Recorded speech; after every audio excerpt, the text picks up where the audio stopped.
আগ্রহী নন। তোমার বাবা আমাকে যে টাকা দিয়েছিলেন তা শেষ হয়ে গেছে। আসমা জানালা খুলে বলল, আপনার আর আসার দরকার নেই। আমি উম্মে লায়লাকে বলবো, তিনি আমার জন্য খাবার এনে দেবেন।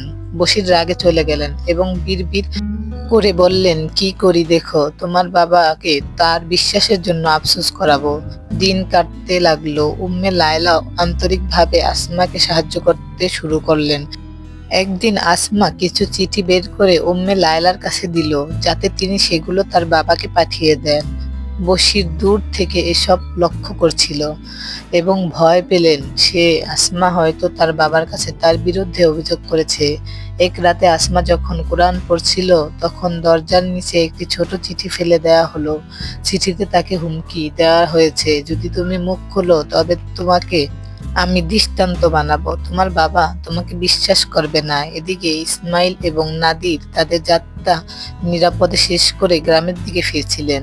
ফেরার পথে এক ঘোরজবার তাদের পথ থামিয়ে ইসমাইলের হাতে একটি চিঠি দিল। তার উপরে লেখা ছিল, আপনার প্রতিবেশী বশিরের কাছ থেকে জরুরি চিঠি। ইসমাইল চিঠিটি খুলে পড়লেন।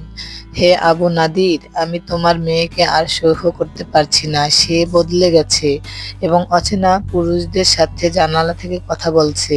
ইসমাইলের চেহারায় রাগে ভরে উঠল। তিনি নাদিরকে বললেন, যখন আমরা বাড়ি পৌঁছাবো তুমি তোমার বোনকে মরুভূমির প্রান্তে নিয়ে যাবে এবং তাকে আর ফিরিয়ে আনবে না। ইসমাইল দুষ্টু লোকের চিঠি বিশ্বাস করলেন। কোনো যাচাই না করেই যখন ইসমাইল বাড়ির কাছাকাছি পৌঁছালেন, তিনি নাদিরকে বললেন, তুমি তোমার বোনকে নিয়ে মরুভূমিতে না যাওয়া পর্যন্ত আমি বাড়িতে ঢুকবো না।